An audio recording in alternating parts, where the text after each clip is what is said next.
Assalamualaikum warahmatullahi wabarakatuh. Kita lanjutkan pembelajaran kita ya. Nah, kemarin kita sudah belajar tentang upaya mempertahankan kemerdekaan Indonesia. Hari ini yang akan kita bahas adalah muatan IPA, yaitu cara hewan menyesuaikan diri terhadap lingkungan. Hari ini kita memakai buku Bu Pena halaman 104. Nah, jadi hari ini yang akan kita bahas adalah tentang bagaimana hewan itu menyesuaikan diri terhadap lingkungannya. Seperti halnya tumbuhan, kemarin kan kita tumbuhan ada yang mempunyai duri, lalu ada yang mempunyai getah. Nah, lalu ada yang mengeluarkan bau. Nah, ini sama seperti tumbuhan, hewan juga melakukan penyesuaian diri. Secara umum, tujuan hewan melakukan penyesuaian diri adalah untuk mempertahankan hidup, sama seperti tumbuhan. Jadi sama-sama untuk mempertahankan hidup. Lalu secara khususnya, tujuan penyesuaian diri pada hewan adalah sebagai berikut. Yang pertama, memenuhi kebutuhan hidup, misalnya air dan makanan. Jadi untuk kebutuhan hidupnya juga, kalau misalkan untuk makanan ya nanti ada struktur gigi, nanti ada yang struktur mulutnya bagaimana. Nah, itu untuk mencari makanan. Yang kedua adalah mengatasi kondisi lingkungan yang ekstrim, misalnya lingkungan yang sangat panas, dingin atau kering, misalkan yang ditumbuhi bulu, seperti itu. Lalu yang ketiga adalah melindungi diri dari pemangsa. Melindungi diri dari pemangsa, ada misalkan hewan yang mempunyai duri di punggungnya seperti terenggiling, nah itu melindungi diri. Lalu ular yang mempunyai bisa, nah seperti itu. Nah, di sini ada contoh penyesuaian struktur atau alat tubuh hewan terhadap lingkungannya. Yang pertama dulu adalah struktur gigi. Nah, di sini ada beberapa perbedaan struktur gigi yang dapat ditemukan dari jenis-jenis hewan karnivora, herbivora, dan juga omnivora. Jadi setiap hewan yang mempunyai jenis makanan yang berbeda mempunyai struktur gigi pun berbeda. Nah, yang pertama dulu adalah struktur hewan pemakan daging atau karnivora, tersusun atas gigi taring yang sangat tajam. Iya, jadi untuk yang pemakan daging atau karnivora ini mempunyai struktur gigi taring yang sangat tajam untuk mencabik-cabik daging yang dimakannya.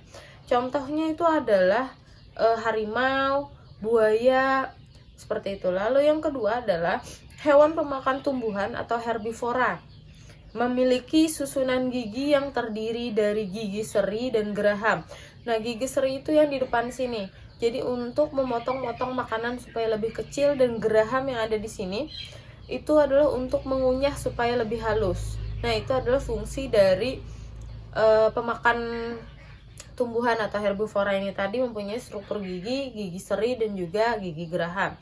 Lalu yang ketiga adalah hewan pemakan daging dan tumbuhan, ini yang segalanya bisa dimakan, atau omnivora, memiliki gigi yang terdiri atas gigi seri, gigi taring, dan gigi geraham. Karena dia itu bisa memakan tumbuhan, bisa memakan daging, otomatis dia mempunyai struktur gigi yang lengkap. Jadi gigi seri yang untuk memotong-motong makanan supaya lebih kecil, gigi taring untuk merobek makanan seperti daging, lalu misalkan untuk gerahamnya untuk mengunyahnya. Contohnya di sini adalah tikus dan kera. Nah, itu adalah struktur gigi, yang perubahan pada struktur gigi. Lalu ada bentuk paruh. Nah, kalau untuk bentuk paruh ini bisa ditemui di hewan unggas atau burung. Yang pertama dulu, paruh burung pemakan daging terlihat kokoh, runcing, dan juga tajam. Jadi yang serta agak melengkung. Jadi kalau punya buku Bu Pena, di sampingnya itu ada terlihat itu burung elang, dia mempunyai paruh yang meruncing. Nah, itu digunakannya untuk merobek daging mangsanya. Jadi untuk merobek daging itu memerlukan struktur paruh yang kokoh dan juga runcing. Lalu yang kedua adalah paruh burung pemakan madu atau nektar, berbentuk kecil dan memanjang. Nah, paruh ini digunakan untuk menghisap nektar di dasar bunga.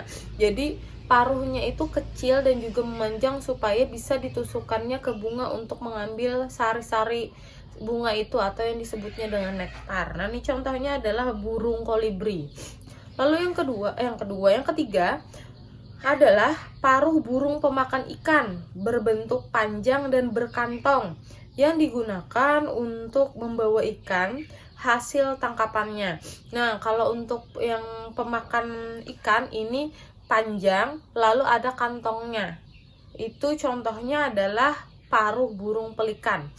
Lalu yang keempat adalah paruh burung pemakan biji berbentuk pendek, tebal, dan runcing. Karena digunakan untuk memecah biji-bijian supaya bijinya itu yang di dalamnya bisa diambilnya. Jadi paruhnya itu pendek, tebal, dan juga runcing supaya bisa dipecahkannya biji-bijian itu. Contohnya adalah burung pipit dan juga burung kenari. Yang adalah yang kelima, paruh burung pemakan serangga berbentuk runcing dan agak panjang karena digunakan untuk mematuk dan mengambil serangga yang ada di balik kulit kayu. Nah, ini contohnya adalah paruh burung pelatuk. Jadi paruhnya itu difungsikannya untuk mematuk kayu atau melubangi kayu itu untuk mengambil serangga-serangga yang ada di dalam pohon. Yang terakhir adalah paruh unggas pemakan cacing. Nah, ini pemakan cacing, jadi paruhnya itu berbentuk lebar dan memiliki struktur seperti sisir di bagian pangkalnya. Contohnya di sini adalah bebek angsa. Nah, lalu di sini fungsinya adalah untuk menahan makanan yang licin agar tidak lepas dan menyaring makanan dari lumpur. Jadi kan untuk paruh bebek ini mudah nih, dia kan bentuknya itu pipih. Nah, di dalamnya itu ada kayak strukturnya itu seperti sisir, jadi kayak ada bergerigi seperti itu. Nah, fungsinya adalah untuk supaya pada saat makanannya diambil seperti cacing tadi tidak jatuh lagi, jadi nyangkut di mulutnya agar bisa dimakannya. Nah, itu tadi merupakan bentuk paruh. Lalu yang ketiga adalah bentuk kaki. Nah, kalau untuk bentuk kaki ini juga variasi bentuk kaki dapat ditemui pada burung dan unggas juga. Contohnya adalah yang pertama, kaki burung pemakan daging. Bentuknya kokoh dan memiliki kuku tajam. Fungsinya adalah untuk mencengkram mangsa dan merobek makanan. Nah, ini berhubungan dengan paruhnya tadi, contohnya kayak elang tadi, dia mempunyai kuku yang tajam. Jadi untuk mencengkram, untuk mengambil mangsanya yang dari tanah misalkan diambil untuk dibawanya terbang, lalu untuk sekalian mencabik dagingnya, lalu baru diprosesnya untuk dimakannya. Lalu yang kedua adalah burung pengais, memiliki cakar dengan 3 jari menghadap ke depan dan 1 jari menghadap ke belakang. Nah, bentuk kaki tersebut digunakan untuk mengais atau menggali tanah dalam mencari makanan. Nah, ini untuk contohnya ini adalah ayam. Jadi biasanya kalau kalian bisa melihat ayam itu biasanya kan mengais-ngais di tanah itu untuk mencari makanan. Lalu yang ketiga adalah jenis burung pemakan ikan atau perenang. Nah, biasanya memiliki kaki yang berselaput. Kaki jenis ini berguna untuk berenang dan berjalan di lingkungan yang berlumpur. Nih contohnya kayak bebek tadi, lalu burung pelikan juga. Jadi dia mempunyai kaki yang berselaput supaya bisa berenang. Lalu yang keempat adalah jenis burung pemakan serangga. Seperti burung pelatuk memiliki 2 jari, kaki menghadap ke depan dan 2 jari lainnya menghadap ke belakang dengan kuku yang tajam. Nah, di sini strukturnya digunakan untuk memanjat pohon ketika mencari serangga. Jadi kakinya itu bisa digunakan untuk memanjat pohon agar dia tidak jatuh di pohon itu. Jadi bisa mencengkram untuk pohonnya, baru dia mengambil makanannya dengan menggunakan paruhnya tadi. Lalu penyesuaian yang keempat adalah bentuk mulut. Nah, kalau untuk bentuk mulut ini bisa dilihat dari serangga. Nah, serangga itu banyak mempunyai bentuk mulut. Ada 4, yaitu mulut penghisap, mulut penusuk dan penghisap, mulut penjilat, dan juga mulut penggigit. Nah, untuk yang pertama adalah mulut penghisap. Mulut penghisap itu contohnya adalah kupu-kupu. Dia mengambil nektar di di bunga atau misalkan di bunga-bunga buah seperti itu. Lalu ada nyamuk. Nah, nyamuk di sini mempunyai mulut penusuk dan penghisap. Jadi seperti yang kita tahu kan untuk nyamuk itu mengambil darah. Nah, sebelum dia menghisap darahnya, dia menusukkan dulu mulutnya itu ke daging manusia contohnya. Nah, ditusukkannya dulu baru dia menghisap darahnya. Lalu yang ketiga adalah lalat mulut penjilat. Nah, lalat ini biasanya di mulutnya itu terlihat kayak ada lidahnya seperti itu untuk menjilat. Nah, lalu yang terakhir adalah mulut penggigit, contohnya itu adalah belalang. Nah, kalau belalang itu kan terlihat tuh kalau misalkan dia mulutnya itu kecil untuk menggigit. Nah, yang kelima adalah lidah yang panjang dan lengket. Nah, di sini contohnya adalah cicak, bunglon, dan juga landak semut.